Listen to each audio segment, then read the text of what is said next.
Tomato পাকা শুরু করছে, এই যে, তাই না? একদম কেমিক্যাল ফ্রি, প্রিজারভেটিভ ফ্রি, ইনশাল্লাহ পেকে যাবে।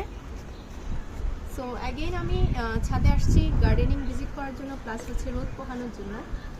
তো এই রোদ আমাদের হেলথের জন্য খুবই ভালো, বলা চলে যে একদম ম্যান্ডেটরি। কারণ হচ্ছে আমাদের স্কিনের জন্য ভিটামিন ডি প্রোভাইড করে।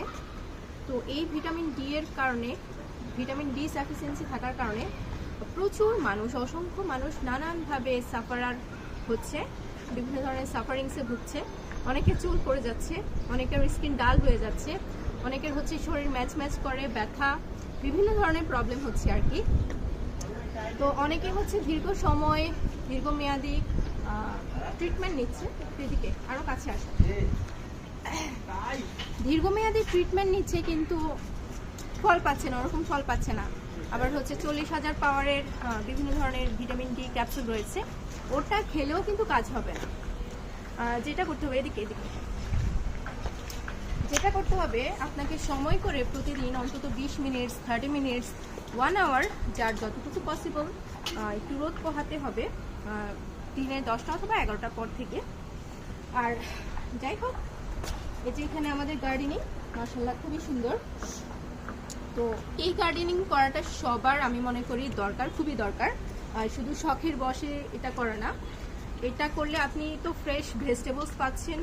আর হচ্ছে অনেক মানুষ হচ্ছে এখন হচ্ছে ফোন টিপাটিপি করে, ল্যাপটপে গেম খেলে, অনেক ধরনের অ্যাক্টিভিটিস করে, অথবা টেলিভিশনের সামনে বসে থাকে, অথবা একদম আইডলভাবে বাসায় বসে থাকে, শুয়ে থাকে। তো এটা কি হয়, আমাদের অ্যাক্টিভিটি কমে যায়। অ্যাক্টিভিটি কম হওয়ার কারণে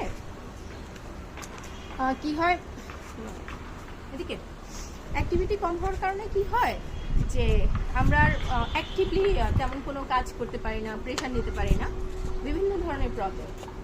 তো এই কাজগুলো করলে, বিশেষ করে আমি মনে করি যে যারা একটু কাজ করার মতো বয়স হয়েছে, একদম তারা থেকে বয়স্ক মানুষ, শুধুমাত্র বসে শুয়ে না থেকে অন্যান্য কাজের পাশাপাশি সময় বের করবেন এই ফ্রি লেজার অ্যাক্টিভিটিসগুলো করার জন্য। এতে করে আপনার কি পরিমাণ যে মেন্টাল রিফ্রেশমেন্ট হবে, ইউ ক্যান্ট ইমাজিন, এত বেশি পরিমাণ আপনি বেনিফিশিয়ারি হবেন। যাই হোক, আমাদের ছাদ কাল্টিভেশন কেমন লেগেছে সেটা জানাতে পারেন। এখানে আরও কিছু আইটেমস রয়েছে, যেমন এটার যে হেলথ, মাশাআল্লাহ এটার হেলথ, প্লাস হচ্ছে এখানে ক্যাপসিকাম গাছ, এই যে এই ফলটা মাশাআল্লাহ বেশ বড় হয়েছে ক্যাপসিকামটা। এদিকে প্রত্যেকটা টমেটো গাছে টমেটোজ আছে। ও নাইস, এই যে একটি বেবি পাম্পকিন গাছে, একটা বেবি পাম্পকিন এসেছে, প্লাস এখানে লাউ এসেছে। ইয়ে, এখানে আরো একটা ছোট হলেও ছোটোর মধ্যে বড় সাইজের লাউ রয়েছে।